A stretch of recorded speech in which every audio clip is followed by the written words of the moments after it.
ভোর ৫টা থেকে উঠে বৃহস্পতিবারের পূজা, হেলদি ব্রেকফাস্ট, সংসারের সমস্ত কাজ। নমস্কার, শুভ সকাল সবাইকে। অনেক স্বাগত আমার পরিবারে। আমি পিঙ্কি ত্রিপুরা থেকে বলছি।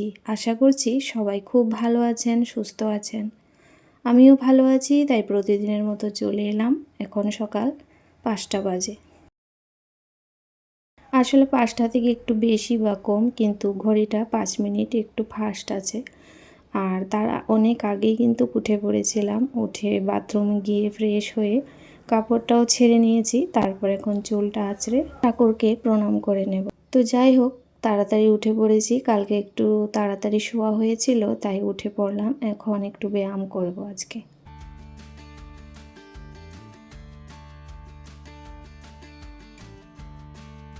তো প্রতিদিন সে পরিমাণে হচ্ছে না, আজকে কটা দিন তো ভাবলাম আজকে তো তাড়াতাড়ি উঠে পড়েছি যেহেতু একটু ব্যায়াম করি। তো তারপর বাইরে থেকে হেঁটে আসলাম। হেঁটে এসে ঘরদোর পরিষ্কার করে, আর যেহেতু বৃহস্পতিবার একটু কাজ বেশি থাকে, মানে সিঁড়িগুলোও মুছতে হয় সাথে। তো যাই হোক, শাড়ি পরে আলতা পরে নিয়েছি আর ফুল তুলে নেব আর ঠাকুর পুজো করব।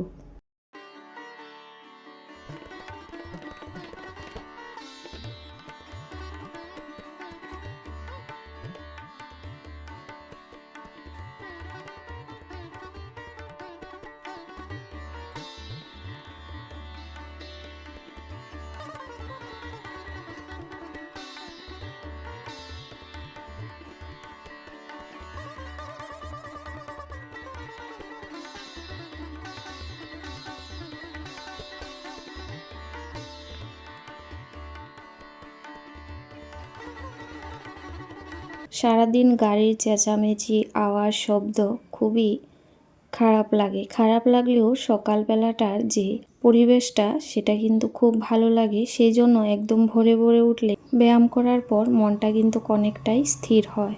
কারণ ওই সময়টা কোনো শব্দ বা কোনো কিছু কিন্তু থাকে না। তো যাই হোক, আমার তো ভালো লাগে বরাবরই ভোরবেলা উঠতে, কিন্তু সব সময় তো ওঠা সম্ভব হয়ে ওঠে না। কিন্তু শীতকালে আমি অবশ্যই উঠে পড়ি, কেননা শীতের রাত্রিটা অনেকটাই বড়, আর ঘুম কিন্তু ৫-৬ ঘন্টা ঘুমালেই অনেকটাই হয়ে যায়। তো যাই হোক, তারপরে এই যে এখন কিন্তু ঠাকুর পূজা করে নেব।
তো ঘরে এখন ছোবাটাও সেরকমভাবে আর নেই। তো আজকে অনেকটাই কম ছিল, তাও কিন্তু জ্বালিয়ে সারা ঘরে দেখিয়েছি। প্রতিদিনই ধূপ জ্বালাতে ভালো লাগে, কিন্তু প্রতিদিন এসব করলে না, মানে সমস্ত কিছু কালি ধোয়া যা আছে পর্দায় গিয়ে আটকে, আর পর্দা খুবই নোংরা হয়। তো ভালো তো লাগে। তারপরে এই ছোবাগুলি না আমাদের এখানে মানে বাজারে পাওয়া যায় না, কিন্তু শহরের ওই দিকে আবার দেখেছি ওইগুলা পাওয়া যায়। তারপরে এই যে পুজো দিয়ে এসে বিছানাগুলো গুছিয়ে নিচ্ছি। তখন শুয়ে উঠে তো আর বিছানা গোছাতে পারিনি, তো 2টা বিছানায় এখন সুন্দর করে গুছিয়ে নিচ্ছি।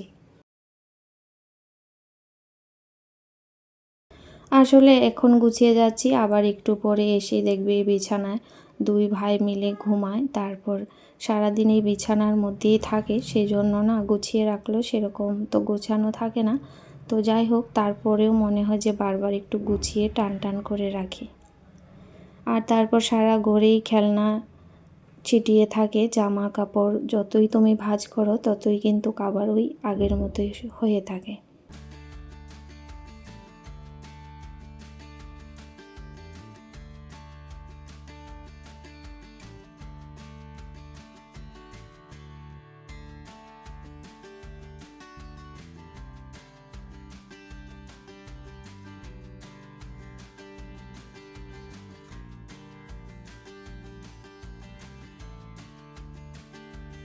ওইদিকে পূজা দিয়ে ঘরগুলো গুছিয়ে আসলাম। তারপর অনেকটাই হয়ে গেছে সময়, মানে 8:30টার উপরে বাজে।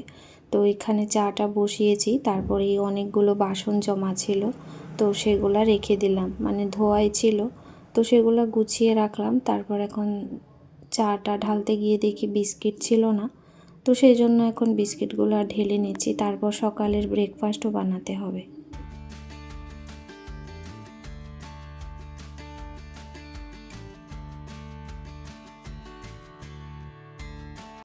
তো চারিদিক থেকে বন্ধুরা সবসময় শব্দ আসতেই থাকে, কোথাও গিয়ে ভয়েস দেওয়ার মতো সেই সুযোগটুকু আমার হয়ে ওঠে না। যদি রাত্রি ওই 2 বা 3টে 4টের মধ্যে ভয়েস দেওয়া যায়, তখনই কিন্তু ভয়েসটা ক্লিয়ার দিতে পারবো। তো যাই হোক, তখন তো আর সম্ভব নয়, কি করব বলুন, সবাই একটু ক্ষমা সুন্দর দৃষ্টিতে দেখবেন।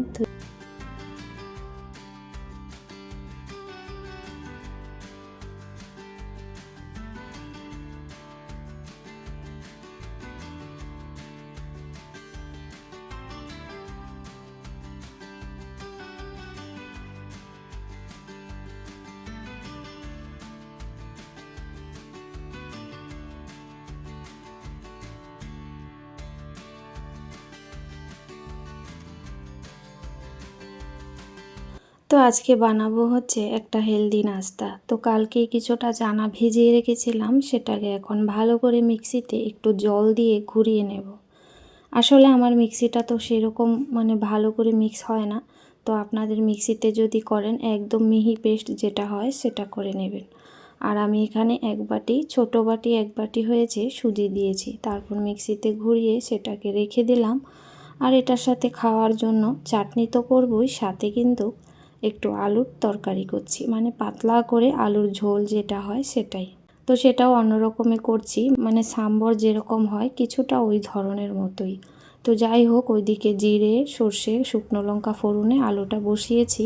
আর এখানে চাটনিটা করব হচ্ছে ছোলা, ধনেপাতা, লঙ্কা, একটু আদা, রসুন, আর সাথে সেদ্ধ করা 2টো ছোটো টমেটো।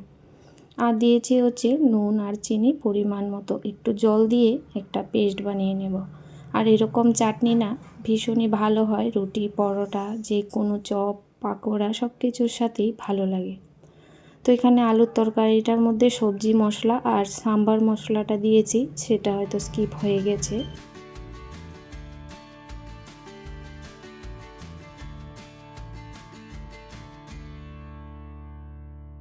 তো এইভাবে সবজির মশলা দিয়ে আলুর পাতলা ঝোল খুবই টেস্টি হয়। তো যাই হোক, তারপরে এই ব্যাটারটা গুলে নিয়েছিলাম একটু নুন দিয়ে। তারপর প্রথমটা যেটা দিয়েছিলাম এটা কিন্তু ভালো হয়নি, তো তারপর কিছুটা আমি চালের গুঁড়ো ছিল অল্প পরিমাণ করে আলাদা করে চালের গুঁড়ো দিয়ে মিক্স করে নিয়েছি। তারপরে দেখলাম যে হ্যাঁ, ভালোই হচ্ছিল, কিন্তু অতটা ক্রিস্পি হবে না, কিন্তু এটা খুবই হেলদি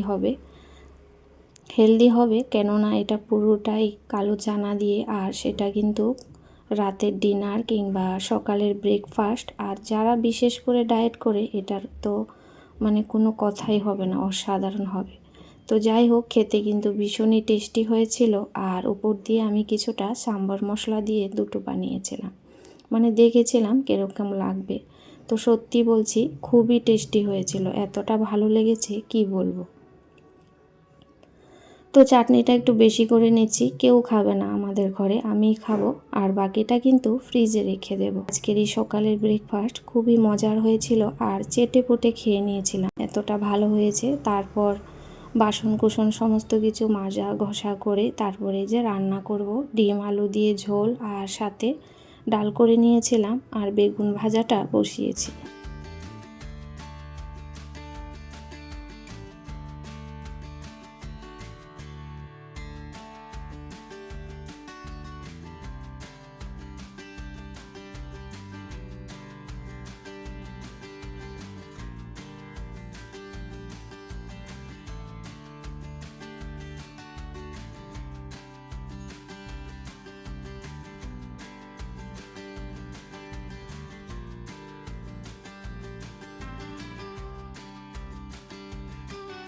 তো এখানে ডিমের ঝোলটা করে নিচ্ছিলাম, পেঁয়াজ বাটা সাথে একটা টমেটো দিয়েছি।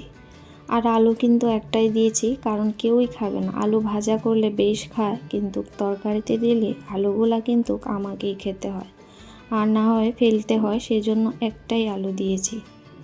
আর এরকম না ডিম আলু দিয়ে পাতলা ঝোল খুবই ভালো লাগে। তো যাই হোক, ভালো আরও বেশি লাগবে কেন, সেটার মধ্যে না আমি ওই যে সবজি মশলাটা এমডিএচের সেটা দিয়েছি, আর সেটার কারণে খুবই ভালো হয়েছিল। আর ছোট ছেলের জন্য ডিম অমলেট করেছি। তারপর রান্নাঘরটাকে একটু ক্লিন করে নিয়েছিলাম, আর ফ্রিজের উপরটা প্রচুর পরিমাণে তেলাক্ত হয়েছে, তাই একটু কলিন দিয়ে ভালো করে সবটাই কিন্তু পরিষ্কার করে নিয়েছি। আমার প্রতিদিনের লাইফস্টাইল ব্লগ, কাজকর্ম ভিডিওটির কোনো অংশ আপনাদের ভালো লেগে থাকে অবশ্যই চ্যানেলটিকে সাবস্ক্রাইব করে বেল আইকনটি প্রেস করে দিবেন, তাহলে আমার নিত্য নতুন ভিডিও আপনাদের কাছে চলে যাবে। তো যারা এই কাজটি আগে থেকে করেছেন সবাইকে অনেক ধন্যবাদ। সবাই ভালো থাকবেন, সুস্থ থাকবেন।